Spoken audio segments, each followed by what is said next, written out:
ընտրությունների արդյունքների հետ կապված երեք փաստորեն հայտնի դարձավ, որ այնտեղ ամասնում որտեղ Բարգավաճ Հայաստանը ում այսպես մի պրոպոզիցիա փոխել մասնավորապես այն ընտրատարածությունը որտեղ բավականիչներ են հավաքեն, այդտեղ անվավերություն է։ Իրենք ընդունում են, որ դա հատուկ քաղաքական հաշվարկի այդպես հակադարձում այնպես է ուզում անել, որ Բարգավաճ Հայաստանը չանցնի, որ դուք խնդիրներ չունենաք։ Ինչ կասեք այս մասին։ Ես ընտրությունների մասին մի կարևոր բան կասեմ, որը որ կարծում եմ ամենակարևորն է արձանագրելու տեսանկյունից։ Վերջին 8 տարիների ընթացքում առաջին անգամ Հայաստանի Հանրապետությունում ընդդիմությունը փորձեց զբաղվել ընտրակեղծիքներով, համատարած ընտրակաշառք բաժանելով, կազմակերպելով այլ երկրներից մարդկանց տեղափոխումը Հայաստանի Հանրապետություն քվեարկության նկատմամբ, նրանց շահագրգռելով, վախեցնելով եւ նմանատիպ բաներով։ Ես շատ հստակ ուզում եմ արձանագրել, որ սա կարմիր գիծ էր, որը որ հատվեց ընդդիմության կողմից եւ շատ ուզում եմ հստակ նաեւ արձանագրել, որ սա ունենալու է շատ կոշտ հետևանքներ բոլորի համար եւ ընտրակաշառք բաժանողները արմատախիլ են արվելու այս երկրից եւ իրենք դեռևս չեն պատկերացնում ինչա իրանց սպասվում։ Սա մեկ կներեք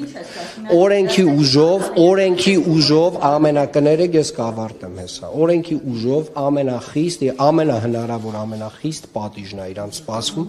Ես հստակ ասում եմ այն ինչ որ լինելու է իրանց հետ թող լավ պատրաստվեն դրան։ Ինչ վերաբերում է ձեր մատնանշած հարցին եւ ասում եմ սա շատ կարեւոր է արձանագրել, որովհետեւ վերջին 8 տարիների ընթացքում մենք այնուամենայնիվ ունեցել ենք ընտրություններ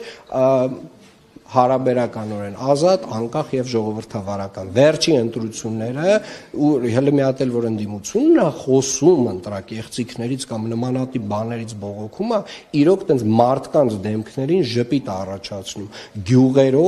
գյուղերով ընտրակաշառք են բաժանել ու միակ բանը որ կարող են իրենք բողոքել, միակ բանից որ իրենք կարող են բողոքել, այդ այնա որ իրենք փողը տվել են ու իրանց չեն ընտրել մարդիկ։ Կներեք ավարտում եմ։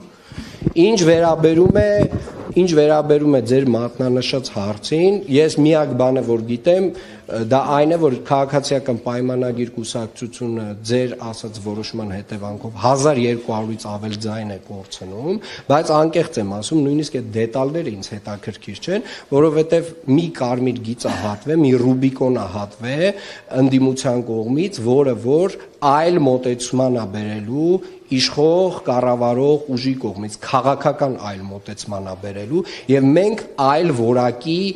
նոր մոդելի պետություն ենք դառնալու դրա հետևանքով։ Պարոն Ավինյան, այ կտեսնեք շուտ։ Իսկ որ այդ վերահաշվարկի կամ այդ չեղարկման արդյունքում, որը ըստ էության կարող է վճռորոշ լինել Բարգավաճ Հայաստանի համար։ Անկեղծ եմ ասում, ինձ այնց մեկ է։ Բարգավաճ Հայաստանը անցնի, չի անցնի, ընտրակաշառք բաժանող Բարգավաճ Հայաստանները, ուժեղ Հայաստանները, չգիտեմ, Հայաստան դաշինքները առհասարակ մեր քաղաքական կյանքում տեղ չպետք է ունենան, այդ տեսակ ուժերը առհասարակ չպետք է լինեն մեր քաղաքական դաշտում ընտրակաշառք բաժանողը, ընտրակեղծարարությամբ զբաղվողը Հայաստանի Հանրապետությունից պետք է արմատախիլ արվի։ Սա է իմ քաղաքական դիրքորոշումը, մնացած դետալները բացարձակ Պարոն Ավինյան, նախկինում երբ որ կրկին ընդդիմությունը այն ժամանակ քաղաքացիական պայմանագիրը խոսում էր կրկին ընտրություններից, ես մոտավորապես հիշում եմ, որ պարոն Փաշինյանը ասում էր ամեն դեպքում գումարը բաժանվում է, բայց ընտրատեղամասում ընտրողի քվեով ձևավորվում են ընտրությունների արդյունքներ։ Եվ դա համարում էր ավելի շատ քաղաքացու նաև պատասխանատվության կամ նաև քաղաքացու պատասխանատվության տիրույթում գտնվող հարց։ Ինչու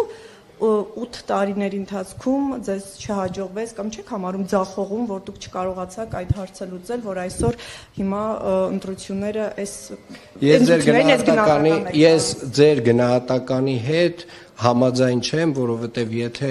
դա լիներ, այսինքն ընտրակաշառքով ձևավորվող ընտրությունների արդյունքով ձևավորվող քաղաքական դաշտը լիներ նորմա, Հայաստանի Հանրապետությունում 2018 թվականին չէր տեղի ունենա ժողովրդական հեղափոխություն։ Հեղափոխությունը տեղի է ունեցել մի պատճառով, որովհետև Հայաստանի Հանրապետությունում ընտրությունները կեղծվում էին ընտրակաշառքով, տարբեր մեթոդներով, եւ 2018 թվականից մինչ այսօր որևէ մեկը էականորեն չէր փորձել այդ ընտրակեղծարարության այս տեսակ ծավալը նույնպես իրականացնել։ Հիմա այդ փորձը կատարվել է, այդ Ռուբիկոնը անցել են, այդ կարմիր գիծը հատել են եւ իրանք պատժվելու են։ Բայց դա եմ հենց հարցնում, պարոն Աբի, դա եմ հարցնում, դա արդյոք իշխանության ձախողումը չի։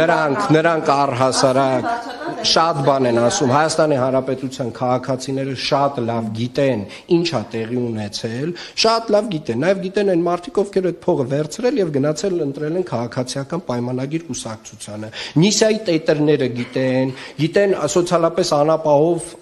մարդկանց ցուցակները ոնց են իրար մեջ բաժանել եւ առհասարակ նաև ուզում եմ մեծ շնորհակալություն հայտնել մեր իրավապահ մարմիններին, որոնք որ իհարկե գործել են, բայց ծավալը այնքան մեծ ա եղել, որ նույնիսկ նրանք չէին կարող այս ամբողջ ծավալը փակել։ Եվ կրկին անգամ ուզում եմ հատուկ շեշտել, բոլոր ընտրակաշառատուները, ընտրակեղծիքով զբաղվող անձինք նոր հետաքրքիր իրականության մեջ են հայտնվել։